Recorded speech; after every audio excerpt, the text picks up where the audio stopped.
من میشنوم بعضا جاها گپ میکنن انا جناب عالی رفت ولایت سو همه کاری آبادانی را در اونجا کردیسن انا نایه مورد اهمیت میتن این دروغی محض است. من در ولایت در بعضا شهرهای همین سخن از زبانی من نبرآمده است. صاحبکاران رهبران شهر نایه و مردم این شهر نایه انا همین سپارش های مرا سری وقت دست از جمعانه وای میکنن. یگان سامانی از بودجه جدا نمیشود. کار کنیتان یاد گیرید. در حدود ولایت یگان باغی نمونوی ندارید، باغی فرهنگی استراحتی ندارید، حتی در مرکز ولایت. ایدم از دیگر جا بیاریم، از دیگر شهر نایه بیاریم. موقع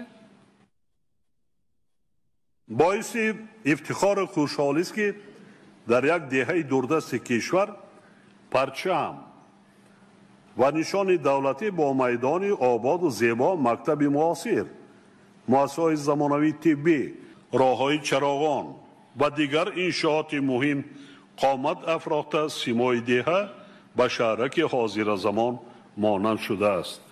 بعد سیمای چهره سی اویله سی کارمندی که در خواجگی دیخانی خواجه لیلا کار و فعالیت دارن اونا را دیدم، چهره اونا از چهره مردم پایتخت شهرهای کلان فرق نمی کند. تبشان بالیده، یعنی نشانه آن است که آنها از کار و فعالیت و از زندگی خود قناعتمند هستند. اونا سرسان و سرگردان نیستند. در نزد علی بیتش و فرزندایش جای رزق و روزی دارد، معاش میگیرد تمامی دور سال. موسمی نیست، موسمی در باغ، در وی، در زمستان و تابستان در کارخانه مشغول کار، معاش خوب. سرشمار چاروائی خرد در این دوره از 2 میلیون سر به 2.4 میلیون سر افزایش یافته است که 40% سرشمار چاروائی خرد کشور را تشکیل میکند. این حالی رقم انیق نیست، زیاد است. چندین رهبران خواجگی‌های دیخانی تکلیفا پیشنهاد کردند که جناب عالی گوسفند فروختن در کار حیف میشه. زمستان من سپارش دادم کدام خواجگی که اگر چنین رفتار میکند در نزد قانون جواب میگیرد، چون که ما امکانیت داریم برای تامین کردن خوراک درشت. حتی در وادی وحش فقط کمتر زحمت کشیدن در کار. تنبل شدیم، بعضا خود کار کردن نمیخواهیم. حتی تلا تپا را گشته دیدیم از غلط علف طبیعی بلند وابسته به طبیعت است. بارشات سرشما را این در اینجا کمتر به اعتنایی کنیم، اون سر ذات چارا را گم میکنیم، سرشما را گم میکنیم. شنید برای چی سرشما زیاد شد؟ اینجا خدمت یگان کس نیست، خدمت قانون تنظیم است. 50,000 فقط در یک سال چارای کلان میکشتن، در سری سال دوام سال در هیچی نمیکشتن، 5 سر چارای میده میکشتن. همخنه این عادی یک حتما قرض میکردن. ولی این چیزا نیست. این با زیادشوی سرشمار آورده رسون. یک سببش همین است. یک سبب دیگرش مردم کم کم حاضر خوب از آینده فرق میکنن، برای سلامتیش فکر میکنن. گوشت پرنده و ماهی هم کم کم در اینجا تاثیر رسانده ایستاده است.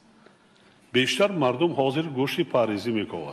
اگر همین خیلی ادامه بیایم 5-6 سال دیگر ده سطح اویلای کمویزات خیلی خوبتر میشه، خیلی بهتر میشه.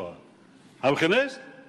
یتیمان، معیوبان، اویلای کمویزات، مریضان، بی‌سرابان ها، همین است.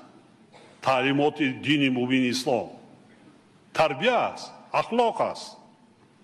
با وجود این قریب 90% استحصال گوشت و خواجگی‌های اهالی راست میره. چون این حالت تقاضا می‌نماید که جهت تشکیل خواجگی‌های فرمری در ساحه چاره‌داری چاره‌های ضروری اندیشیده شود. پرنده پروری یعنی استحصال گوشت پاریزی نیز ساحه مهم بوده. سرشمار پرنده در ولایت امروز 1.9 میلیون سر را تشکیل می‌دهد. مسئله همین چاره‌داری ده رئیس ولایت اویلای کمبیزات حاضر گفته ایستادیم، یتیما، معیوبا، اویلا شینه نوشته گیرید در یک محله، در یک جماعت، در یک نوعی منا چورودور حساب کنید چند تا یتیم یا که معیوب است، کمبیزات است.